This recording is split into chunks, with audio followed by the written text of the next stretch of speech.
Hi, welcome to another episode of Hot Takes. As you see, we're going to talk again about Angela Rayner, but not about what you think. No, more about the relationship and what's going to happen now going forward.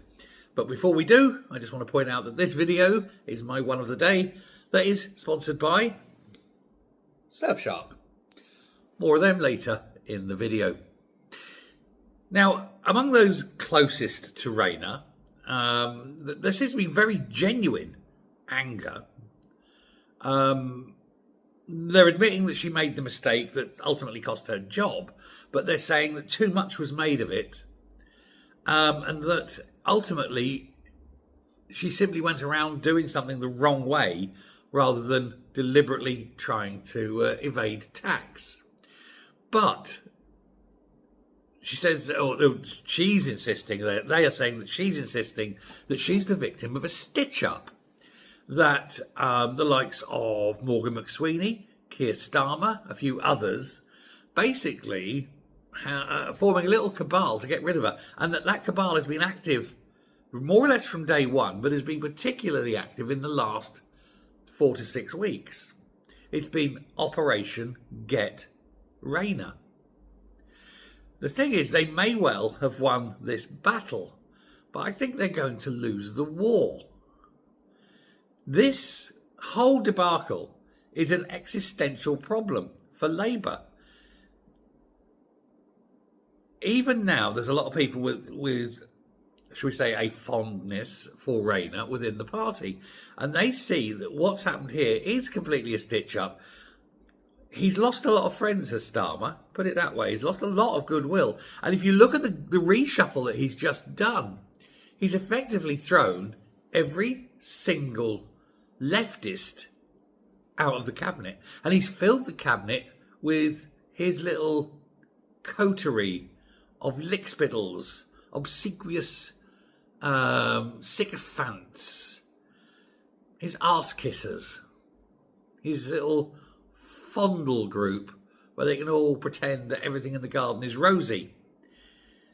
The only problem for him, of course, is that by putting in Lammy as the interim deputy leader, or deputy prime minister rather, he's sort of signalling to them, oh, well, he's the choice, you've got to do this. But of course, when the meeting occurs, when the powers that be that sit behind the throne decide that they're going to have a vote and put in who they want, it's unlikely to be Lammy. And at that point, they're going to put someone who is on the left of the party in.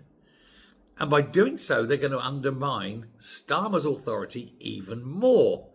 Meanwhile, of course, you've got Rayner now sitting on the backbenches, free to say what she wants. Now, Starmer outwardly pretended to support Rayner, of course. That's when she admitted to not paying the £40,000. What she said was an oversight. There wasn't an oversight, it was fraud. But he was the one who suggested going to the ethics advisor. But then they were all spinning it that, Angela said she took herself to the ethics advisor. But we know that's not true. We know he told her to do that. And the reason he did was he knew that this advisor was likely to see what she did as breaching the code. And it gave him the impetus, the moment, the opportunity to wield the knife and excise his particular cancer, which of course is Angela Rayner, out of the body politic. Which he duly did, ruthlessly, some may say. And now they've got where they are. And they suddenly realise, that they're in a lot more trouble without her than they were with her. Now, we've had this farrago of a reshuffle, musical chairs, people he said weren't ever going to move have moved. You've got the worst people in the worst jobs. You couldn't make it up. You're rewarding people for failure. I mean, Yvette Cooper has, by every metric, failed, and yet is rewarded with Foreign Secretary, rather than what should have been happening, which is give her the Northern Irish office, she would never have accepted it and she'd have left government. But she'd have left government in a strop. You won't have fired her. But here's the thing, and a lot of people won't have seen this. Look at the extent of the reshuffle. It wasn't just, oh, well, Angela's role's gone, I'll keep you in there, move that around, and just sort of a little massaging. It was full. Reynolds has gone out of business. Emma Reynolds has come in, the other one. People have been moved. Scottish Secretary out, someone else in, boom, boom, boom. I don't think anyone, other than Reeves, has kept their job. It's been that No, there's one other person who's kept their job, not moved. And it's the one person who absolutely positively had to have gone. And that, of course, is old Rubberface. Miliband, he's still energy, isn't he? Why wasn't he moved? Now, I'm going to suggest it's because he's so deeply involved in making money, my opinion. Got no evidence of it. It is just a speculation on my part, and it's my opinion that he has got his grubby, dirty little fingers somewhere making money out of energy, and Starmer doesn't want to get rid of that because perhaps, maybe, Starmer's on a backhander from it. Who knows? Let's face it, you wouldn't put it past them, would you? But the silly thing is, a lot of support for Starmer has gone within the party. The £40,000 that Angela fraudulently obtained, she would have got back later anyway, as soon as the child hit 18. Rules of the game. So actually, it's cost her nothing in terms of money, but it's cost her everything in terms of her career. It's a very weird thing. This is an extent of how stupid she is. Let's face it, she's not bright. Despite what everyone's saying she's brilliant, no, she's not.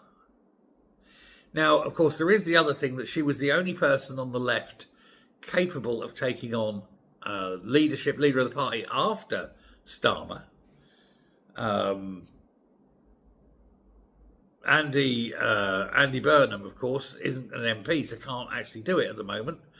But, the two or three that could possibly take over are all from that sort of, that cabal, aren't they? But it won't be long now, I think. I can't see Starmer lasting. But the friends, her supporters, are all saying that she's gone off and she's going to lick her wounds. No. It's just too easy, and I'm not going there. But she had no choice. She had to go once that damning report from Magnus came in. But like I say, that I think was all planned from the very beginning. Starmer is pretending that we lost a great politician in Rayner, blah, blah, blah, blah, blah. Trouble is, I don't think she's going to take this line down. I think she's going to attack Starmer at every opportunity. There's a lot of people now incredibly angry with Starmer. They're going to back her. I think he is now realising how much trouble he's in. Now, it was very telling, of course, just as an aside, we're coming to the end of this, but just as an aside, I think it was very telling that she never did get her office, did she? She got her office for local government and all that, but never got her office in the Cabinet Office for being Deputy Prime Minister, not the big showcase one. The reason for that is that Morgan McSweeney was happy to let her have the title, but he didn't want her holding court or holding a second court. There is only one king, after all. Interesting. But of course, with the rebellions over welfare, the rebellions over heating, all sorts of rebellions now, and I think it's all over for Starmer. I think he'll be gone very, very quickly. I think this conference is going to be blood on the carpet. And I do hope so. So do advise everyone, go out and buy your popcorn, because the conference season this year is going to be a great one. Thanks very much. And now over to Other Me with a word from our sponsors. Surfshark, thanks a lot. Speak to you later. Hi, this video's sponsor is Surfshark VPN. I've used Surfshark for several years and I'm happy to recommend them to you. It is a technology that sits atop your device. You can look out into the internet and no one can see back in. It protects you from prying eyes. So you can use public networks, which are notoriously dodgy. And you can safely check your bank account or pay a bill, secure in the knowledge that you are protected.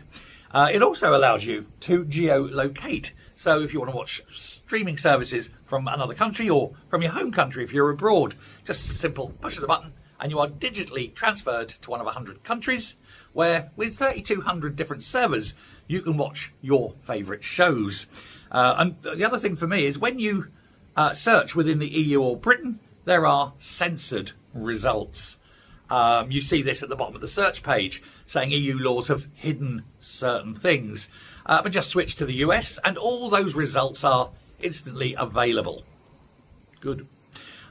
Just head over to this, surfshark.com/Fox4. The link is on the screen below and get a fantastic deal with 4 free months. There is a 31-day money-back guarantee, no questions asked, but you're not going to use it. It's a technology you cannot live without. And of course, the government does not like VPNs, but that just means you definitely need one.